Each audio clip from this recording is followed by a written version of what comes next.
Баршаларыңызды Қазақстан құрамасының тарихи жеңісімен құттықтаймын. Ел құрамасы сенсация жасады. Өз тарихымызда бірінші рет 7-ші ойында Финляндия құрамасын жеңдік. Камбэк жасадық. 2-1 есебімен және Еуропа чемпионатына жол біз үшін ашыла түсті.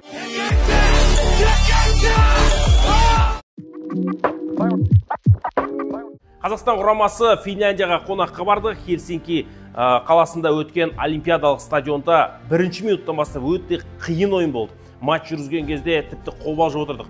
Көп шабуылдар, бірінен соң бұрыштама, бірінші таймның өзінде 5-6 бұрыштама көтеріп тастап, біраз қауіп төндірді. Тіпті Йоан Пахянтбол оның қайшылап тепкен добы біздің құрамаға бір өте қауіп төндірді. Шыны керек, Финляндия бұл ойынға ерекше бір дайындықпен келгені, оның үстіне олар осының алдында Словенияда ұтылып қалып, біраз жеңіске деген ынта жігері күшті болды. Ал біз болсақ, өз алаңымызда кем дегенде тең ойнаған едік. Негізінде Астана аренада, бірақ та Антманның голы ол командаға жеңіс сыйлап бармақты істеп қалдық. Дегенмен осы ойынға біздің жігіттер енді бар күшін жиып келді, есе қайтарамыз деп келді. Бірақ бірінші таймда ондай мүлде байқамады. Тіпті бірінші таймда жігіттердің көзінен от көрінбеді. Шыны керек, Бахтияр Зайнутдиновты алаңда таппай қалды. Ол қорғанысқа келіп көмектесіп отыратын еді. Тіпті ондай ойында болмады.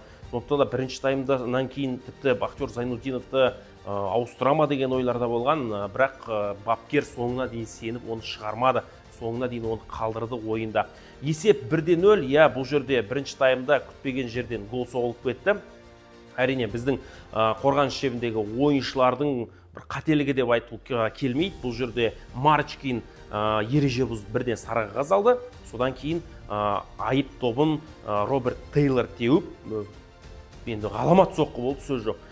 Шацкий қайтарса да, бірақ та қолына доп тұр, тиер-тимес кіріп кетті. Енді бұл жерде тосқауылды да дұрыс қойдық. Шынымен енді Интер Майами командасында ойнайтын Роберт Тейлор өз мүмкіндігін пайдаланып Финляндия алға шықты. Бірақ олар ойында гол соққан жоқ. Сөйтіп жігіттер, бізде барлығымыз ойынды көріп отырып көңіл түсіп кетті. Шыны керек, өйткені сырт алаңдағы ойын қаншалықты қиын екенін білеміз. Сөйтіп бірінші таймда ақыры 1-0 есебімен аяқтадық. Қайта Дания сияқты соңғы минуттарда тағы да бір екінші гол өткізіп алған жоқпыз. Екінші таймда құрам өзгере ме деп ойладық, бірақ екінші таймда Адиев тура сол құрамды шығарып ешкімді ауыстырған жоқ. Орталық алаңда да, шабуылды да.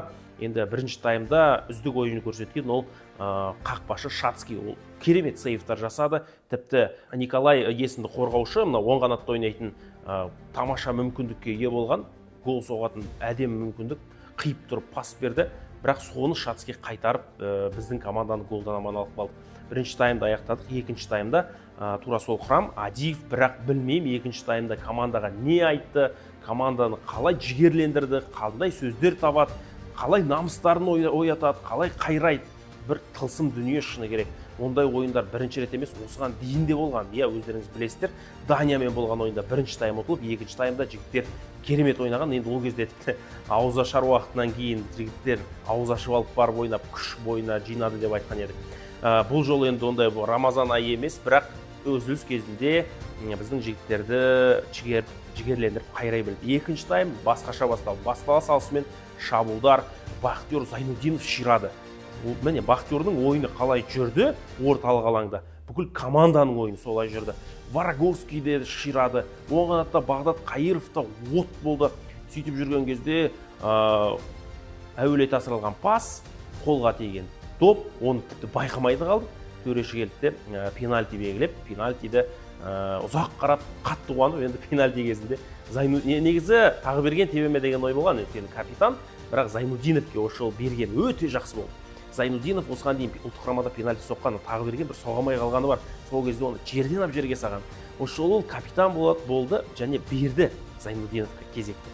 Бахтияр салқынғанды Бешикташта ойнайтын оңай емес, уровень жоғары ортаға тепті. Бұл жерде Байердің қақпашы Градецкий түктестей алған жоқ. Тура ортаға ол аяққа лағып секіріп кетті. Сөйтіп 1-1. Міне осы кезде біздің жігіттер тағы да шабыттанды. Кетті, Даниямен ойын еске түсті, Солтүстік Ирландиямен, Словакиямен ойын еске түсіп, біздің қолымыздан келеді, мүмкіндік бар. камбэк жасауға үйреніп қалған, кішкене енді менталитет қалыптасып келе жатыр ғой сондай жеңістерге. Бұрынғы матчтарда соңғы минутта гол жіберсек, бұл жолы соңғы минутта жеңіс сыйлап, тіпті бұрыштама кезінде мен де айтқан едім, ойын жүргізіп жатып, аяқ астында біздің жігіттер айдаспаннан бірақ шығаратыны бар соңғы минуттарда деп. Асхат Тағыберген алаңнан кеткеннен кейін Тапалов қалай қосылды, жылдам ойыншы, Скворцов қалай ойынға қосылып кетті, Исламбек Қуат, капитан, мінезді ойыншы қалай керек кезде командаға жігер қуаттандыра білді, сөйтті де пастар, тарс бұрыштама кезі Оразовтың әдемі пасы, Зайнудиновтың голы. Оразовтың пасы, Зайнудиновтың басы, Финляндияның көз жасы деген тіркес, бұл тарихи тіркес болып қалу керек. Бұл кәдімгі біздің камбэк жасағанымызды осы сөзбен біз еске түсіруіміз керек. Финдарды жылатып кетті, өйткені олар болды Еуропа чемпионатына шықпайды, мүмкіндік жоқ. Мүмкіндігін тұмшалап тастаған біз Қазақстан құрамасы соңына дейін ойнады жігіттер. Әрине ойын дұрыс болған жоқ, оны мойындауымыз керек. Бірақ біз мүмкіндікті пайдаланып мінез көрсеттік, соның арқасында жеңіске жеттік. Көптеген рекордтар тіркелді. Біз өз тарихымызда бірінші рет Финляндияны ұттық, өз тарихымызда бірінші рет үздік бомбардирді білдік. Ол 14 гол соққан, Балтиевтан озып кеткен Зайнудинов ұлттық құрама тарихындағы 250-ші голды соқты халықаралық аренада, және Еуропа чемпионат тарихында бірінші рет біз 15 ұпай алып отырмыз. Бұндай жағдай біздің футболда болмаған. Бұндай жағдай біз Еуропа чемпионатында 3-ші орын алу, 3-ші орында тұру, мүмкіндік Еуропа чемпионатына мүмкіндік алу, 15 ұпай алу деген болмаған. Сондықтан да дәл мен үшін ұлттық құрама Еуропа чемпионатын ертең Құдай сақтасын шықпай қалса да, бұл үлкен жеңіс. Бағалай білген адамға үлкен жеңіс. Барлығы бірден бола кетпейді. Еуропа чемпионатына бірден қатыса салып, бірден чемпион бола кетпейді. Барлығы осыны көрген жастар құрамасы ертең осындай менталитетті сақтап қалу, осындай деңгейді сақтап қалу үшін тырысады, ойнайды. Финдар бізден тіпті қазір қорқып қалды, шыны керек, сол ойын барысында.